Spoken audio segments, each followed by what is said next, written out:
say. Hello. I am super hyped up right now. Not because I'm recording this episode, because this is not like my most exciting episode to record, but because I was just talking to ChatGTP. Maybe talking? I don't really know what to call it. I was using it and getting episode ideas for the next podcast year, and I got a really good idea based on an idea that it gave me, and I'm really excited about that episode that I'm going to be doing now, and I can't believe I never thought of it, so I'm super excited for that. But welcome back to the Moana Adams podcast. I'm Moana Adams, your 16-year-old host who has a lot to say and a lot more to learn. So today we are talking school advice from a lifelong straight A student.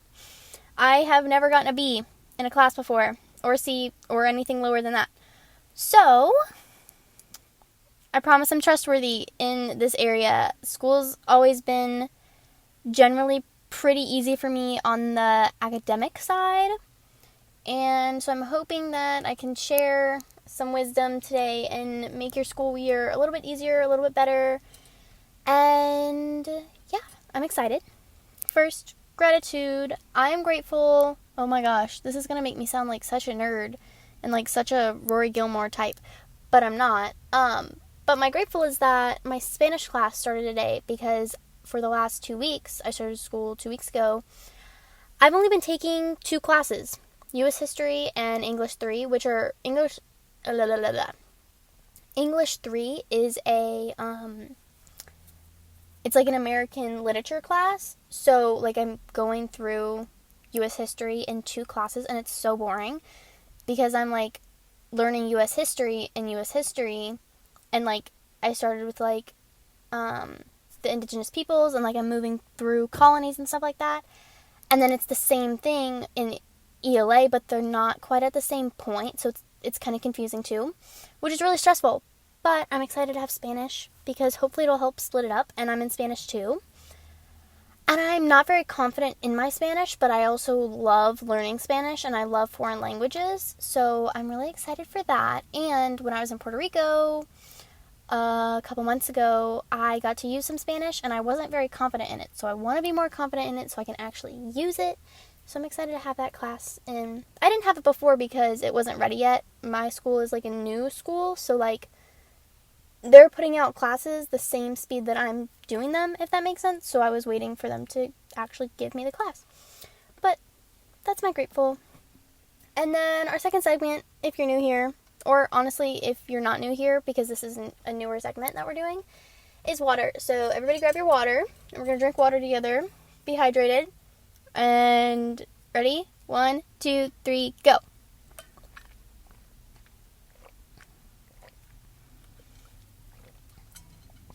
Okay, that's water. I definitely needed that. I've been really like overheated all day, and that water is really nice and fresh and cold. But go drink some water. Everybody needs more water. So get your water and drink it. While I talk about my currently lovings for the week. My first currently loving are my rooms. So if you don't know already, my parents have been divorced since I was 4 years old. I've lived in 2 homes, and I wouldn't want it any other way, and I have 2 rooms. My room at my mom's house, I just recently like deep cleaned it a little bit and shoved a bunch of stuff in my closet, because I don't use my closet for clothes, and so there's a mosquito in here with me, and it bit me, and now I'm super itchy, and I'm trying to kill it. My little sister Everest is obsessed with bugs, not mosquitoes, but like flies, and she can just like pick up flies. Like she'll just go to them, and she'll just be able to hold it and like walk around with it on her finger. It's really crazy. It's kind of creepy.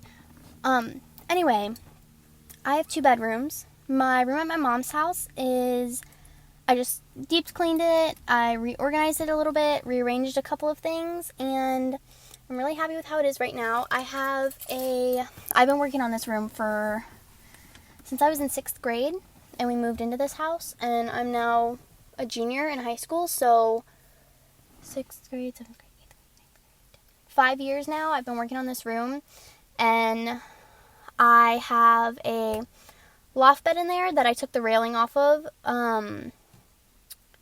And I have a hammock that hangs under the loft.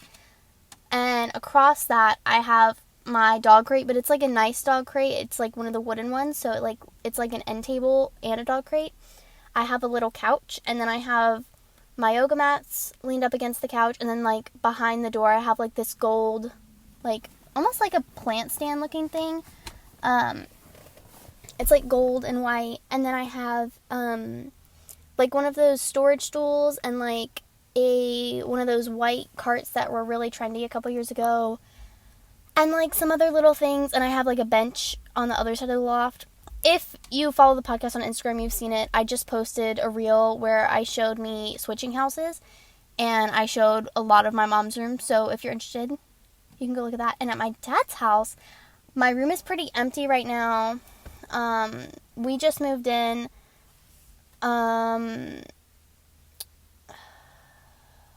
Well, I mean, I guess we didn't just move in. It's been, like, since January.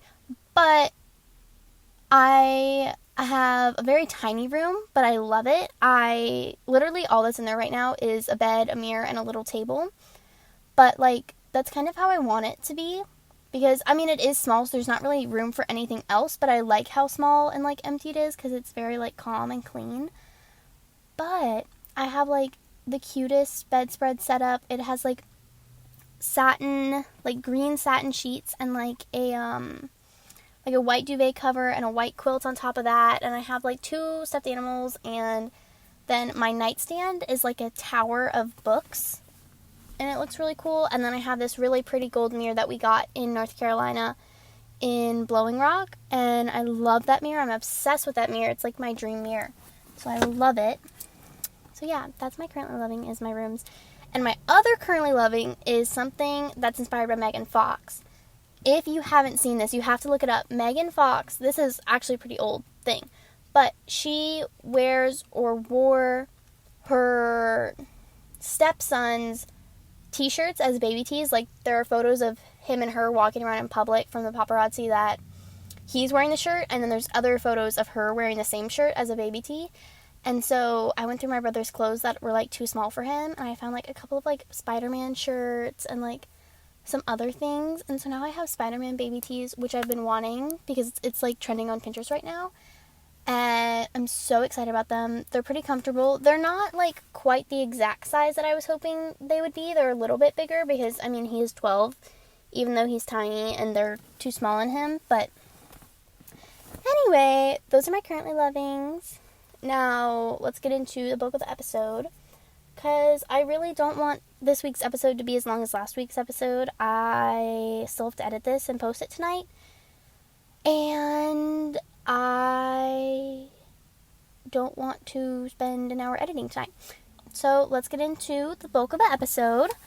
Let's start off by just talking about, like, my school journey, and, like, my school that I do right now is very different from how it normally was and what most people do, so I kind of want to talk about that a little bit. So we're just going to go through elementary, middle, and high school.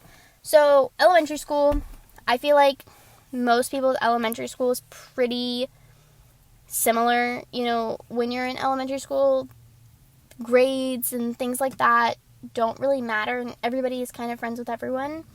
But I will say this.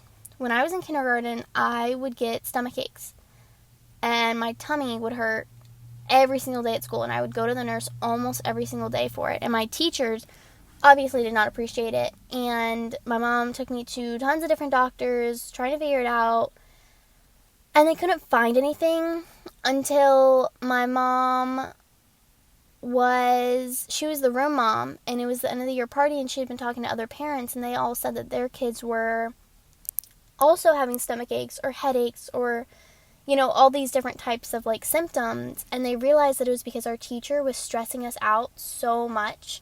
And, like, when you're in kindergarten, you don't know how to explain those emotions of stress and anxiety. And so it was just, like, a tummy ache every day and things like that. And so that's kind of, like, I've talked about this before in the anxiety episode, but that's, like, where a lot of my anxiety, like, started. And I also really struggled with reading in, like, the younger grades. My teacher tried to have me held back My mom always tells the story of her giving me, like, excessive amounts of reading homework compared to all the other students because I wasn't, like, doing well in reading, and she gave me, like, ridiculous amounts of homework for a kindergartner to do. Until my first grade teacher put me in, what's it called? Canine reading, Canines for Kids. It's something like that. It's a really great program where they bring service dogs to the school, and the young students go and they read books. They read like 1 or 2 books a day, or maybe it's once a week. I think it's once a week. The dog comes to the school and I would go and read to the dog, and it like really helps with kids' reading confidence when they're reading to the puppy. And that helped a ton. And then by 2nd grade, I was the only student in my class to get a 100 on my final reading test, and my teacher, I love my 2nd grade teacher, Miss Forney. She is one of the best teachers I've ever had. She was super proud and excited of me, and I went around to all of my first and kindergarten teachers to like show them my reading test and show that I got a 100 and like all that progress. But I mean, after that, it was pretty normal elementary school stuff. I still had like a lot of like different pains and things like that now looking back I realize was just anxiety that I didn't know how to explain. But yeah, I feel like elementary school is pretty similar for everyone, and it's kind of crazy now because I am losing like a lot of those memories. Like I don't remember my elementary school years as well as I used to, which honestly is a little bit scary for me. But yeah, that's my elementary school stuff. I pretty easily got good grades, and I didn't really pay attention to my grades ever. I didn't know how to check my grades or anything like that in elementary school. I definitely wanted to do well, and I wanted to be like one of the best in the class, but it wasn't like the most important thing to me, if that makes sense. Until middle school, when I started going to Buford Middle School, which if you live in Georgia, you know about Buford. I could say a lot of things about Buford that I won't, but when I came to Buford, I became obsessed with my grades. They were the most important thing, and I needed to be the best in my class. In 6th grade, I was like one of the top kids in most of my classes. My math class, I was always ahead of the class. Like, I would be done with the whole lesson halfway through class, and like my teacher, I loved her, and she really liked me and like saw that I was doing really well, which she helped me move up to a more like advanced math class the next year. But in most of my classes, I would be able to just like go ahead and finish like everything before everyone else. And I needed to be the best in the class, and a lot of my self-worth was in my grades. And by 7th grade, my mental health was bad. And when I say bad, I mean bad. And then COVID hit, which made it even worse. COVID started when I was halfway through 7th grade. And like I said, mental health for me got really, really bad, but I didn't understand mental health and all those things yet. And then I spent the second half of 7th grade and all of 8th grade in the makeshift online school during COVID that we all had. And yeah, it was pretty rough. I was really lonely and depressed, and it was just all around like pretty awful for me in the end of middle school because I was all alone doing school on the computer. And so, like everyone else, I pretty much cheated my way through online school. I hope I can say that. I don't think there's anything wrong with that. I'm not telling you to do that, but that's what happened. And I think that's what happened for a lot of people during COVID is like, and it's not really considered cheating for most people because most of my teachers were like, I can't stop the kids online from using their resources, so, go at it. And then high school. My first semester of high school was normal school to the high school where all my friends went. And then we left on our trip.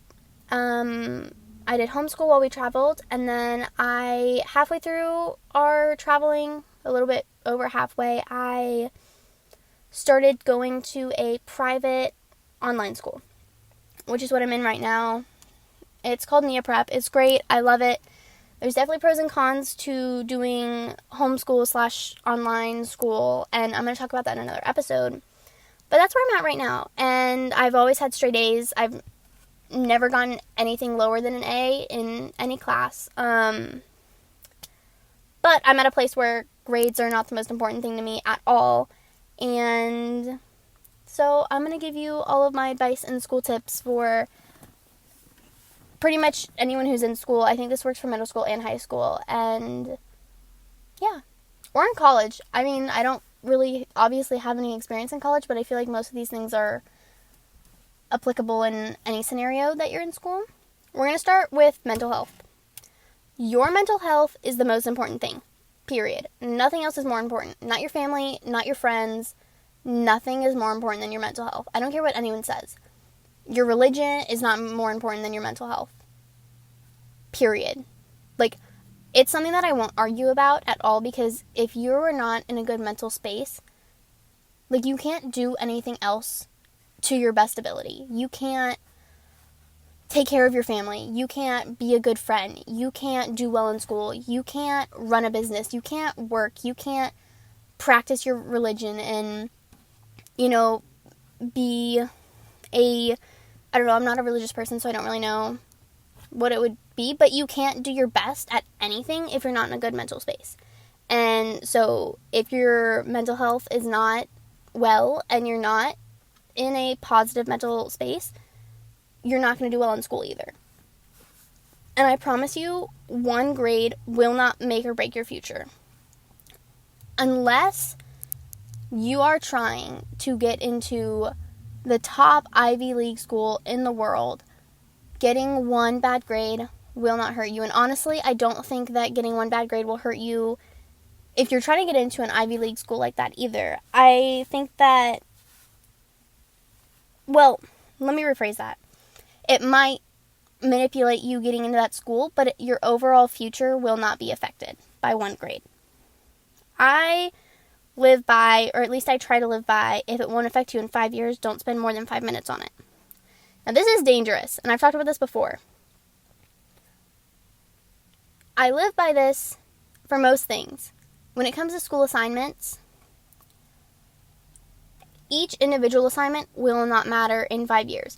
But if you do an awful job on every single assignment consistently, then obviously it will matter in 5 years. So just take that with a grain of salt and understand that if there's one assignment that you're really struggling on, just move on. Do your best. It's not worth trying to sit and answer one question for an hour and, move on. Because I promise you it's not worth it. I really struggled with this in middle school when, grades were, one of the most important things for me. And I realized the older I got that, it really is not that big a deal. 1 point off or 2 points off or even 5-10 points off is not going to kill your grade. Now, if you're constantly getting awful grades all the time, I'm going to talk about that in a little bit, but staying on the topic of mental health.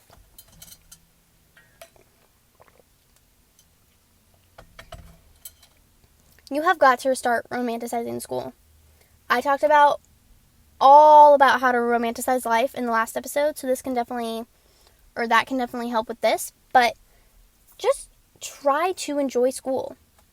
Find some part of it that gets you excited in the morning, that makes you want to get out of bed and get ready and dress well and, put on a real good outfit and don't be lazy about it and make playlists and, really find literally anything that gets you excited about school, whether it's a certain class, a certain extracurricular, a certain person, a certain teacher. Lunch. It could be lunch. Who you sit next to on the bus. I don't care what it is, but find at least one thing that will get you excited to go to school. Because I promise you it'll make a difference. It really will. And build relationships with people who are worth it or not at all. So if it's going to be a person that gets you excited to go to school in the morning, make sure they're worth it. Do not waste time or energy on toxic people, even if it means being alone. I would rather you be alone every single day at lunch than sit with a group of people who are extremely toxic and all they can do is talk about drama and talk about how awful and how much they hate everyone and their teachers and how much they gossip and bully people. No. It is better to be alone than with those people. Trust me. Have good friends or none at all. I have been watching a lot of Liz the Wizard recently, and if you don't know who that is, you need to get on YouTube right now, look her up, and subscribe, because she is one of my favorite people ever. I love her. She's awesome, and she talks a lot about mental health and toxic people, and if you want to figure out how to be with the right people, you need to watch her videos. I promise you, even though it's going to be uncomfortable to be alone, it's better than being with awful people. And also, have good relationships with your teachers. If you do poorly on an assignment or you need an extension, you'll thank me, because having good relationships with your teachers, and I'm not saying you have to be the teacher's pet, because nobody really wants to be that. I was that for a long time in school, and it's not very fun. But, like, have genuine conversation with them. Ask them about their day. Ask them about their families. Be genuine and nice to them and respectful, and just know that they're, just trying to do their job. And obviously there are teachers out there who are actual horrible people, but most teachers are good, genuine people who just want to do what's best for you. So have good relationships with them, and especially the teachers who everyone hates. I feel like when you get to know them, they're actually the best ones ever. So definitely build those relationships with all of your teachers, as many of them as you can, and in the future, when you need letters of recommendation, the ones that you're closest to are going to be the best for writing those letters. I just had to get a letter of recommendation for a program I'm applying to, and because I'm in an online private school, I never see my teachers. I've only spoken to one of my teachers from my online school in person once. And the first time I had spoken to him was 3 weeks ago. That's the only time I've ever spoken to one of my teachers live, because everything else is done over Google Classroom in a texting type chat way. So I didn't have any teachers to ask for a letter of recommendation, because they didn't know me and they don't know me. So have good relationships with them, because it'll be very helpful in the future. Now let's talk about study tips and the actual learning of school. I feel like everyone can talk about different study methods and all these techniques, but really you just have to figure out what works for you and how you learn best. Please go online and look up my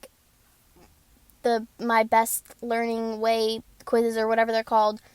The quizzes that tell you if you're an auditory reader or auditory learner, or whatever the other options are. I don't remember them exactly, but that helps a lot. I know I learn best by doing, which is probably the most difficult one, but it'll definitely help you better understand how you learn. And when you're in class, your focus is genuinely learning and absorbing information. If you're someone like me, I find taking notes, especially heavy notes, really distracting. So sometimes if I'm in class and I'm taking notes, I'll write down all this stuff, but I didn't learn a single thing. I can't remember a single thing because I just wrote it down blindly and wasn't actually learning. So if notes are going to be distracting for you, just sit and listen and pay attention and scratch down a few key points. But if that's how you learn best and you know that it's going to be distracting, set the notes aside and actually just focus on the teacher and what they're saying and make connections. If you are going to take notes, take strong notes, not pretty notes. I have always been like obsessed with stationery, and I want my stuff to be aesthetic and pretty, but it's not worth it. Make them organized and clean and strong and good quality, not pretty. If making them pretty is going to motivate you to study, then by all means do that, but do not put in the extra energy for no reason. If you're someone who plans on selling their notes when they're done with them, obviously make them pretty, but if you really don't care and you just need the information, there's no need for them to look good. As long as you can read them and understand them, like, that's all that matters. And also focus on what will trigger your memory when taking notes. So, like, if you're sitting in class and your teacher says something and, like, you make a funny connection in your head, like, you know, you make, like, inside jokes with yourself all the time, because I know I do. And so write that down, because that'll help you trigger it, because, like, you had that emotion of, like, oh, like, that was funny, and memories are connected to emotions. So it can help you remember a lot. Or just, like, any personal connection that you can make will help you remember different content. And please review often. This is something that I have always been really bad about, but there's like a study that was done where, like, let's say you learned something the first day. And these are not the exact numbers, but it's like the idea is like you learn something the first day. The next day you review it for an hour. The next day you review it for like 10 minutes. The next day you review it for 5 minutes, and like you've retained that information. Like somehow doing it like that like makes the memory stronger. So definitely look into that and like review as often as you can. And please ask questions. If you have a question, ask, because someone else probably does have that question and they're just too afraid to. So have the confidence to raise your hand and ask a question. It's not embarrassing. Like, you're in school to learn, and so asking questions, like, you've got to get good grades to get through school, and if you want to go to college to do that, or like just to like be an intelligent person. So like, just ask the question. Like, it's not that big a deal, and nobody cares, and nobody's gonna remember. So just like ask. And if you're really too scared to ask in front of everyone else, use up office hours. Like, go to your teacher during office hours and ask the questions. Write all your questions down during the lesson. During office hours, bring them in. They are usually very happy to answer them, and you know, the office hours are there for you. It's not for them. It's for you. So use it up and soak all that time up, because that's your chance to like have a private moment with your teacher and ask your own personal questions, especially like right before a big test or quiz. Ask the questions. It'll help, I promise. And our last topic section thing is extracurriculars. Do extracurriculars. Extracurriculars. Do them. There is something for everyone and anyone. Every single school has something for everyone and anyone, I promise. And if your school doesn't have something for you, start your own club. Extracurriculars are so important. Whether you want to go to college or you want to start working right away out of high school, oh my God, you do not understand how like important these are. It makes you look really, really, really good. Colleges love it, jobs love it, especially if you hold a leader position in that club. I have done, in middle school, I did FBLA, FCCLA, and SLC for 3 years in a row. FBLA, my second year, I was secretary, and the third, I was president. And then in high school, I did FBLA, SLC, DECA, and Key Club. And I'm about to start a new program that I'm not going to say the name of because it is like a local program and it'll tell you like exactly where I live. But do them, and if you can hold a position on the board or, you know, whatever your school calls it, do it. I promise you, it really is a lot of fun. It's a great way to make friends with similar interests. And, like, if you make friends with people in the club, like, it's a lot easier to do them because you can get a ride from, like, each other's parents and, like, you know, ask, like, oh, what are you wearing to this event? Or, like, do you want to do this meeting or should we go to this meeting? And, like, all these different things. And there's also, like, if you hate everyone at your school and every single option at your school, there are out of school options. Like club sports, city programs. I mean, there are like so many different like recreational activities in most cities, and you just have to like look and find them. And a lot of them aren't as popular as like the school programs, but that also means there's going to be less people. So like if you're not a people person already, it makes it a lot easier to do those activities. And some of them are actually really cool and unique, and they really do give you an opportunity to make friends. And I know that sounds, what's the word? Cliche? I guess that's the right word. I don't know. It's really great and it's really helpful. So join extracurriculars, do them, be excited about them, and just don't let anyone make you feel bad about being excited about something. If something makes you happy, then do it. Thank you so much for listening. Be sure to give this podcast a rate and review, as well as follow me on all my socials linked in the show notes. Don't forget to drink some water, and I'll talk to you later.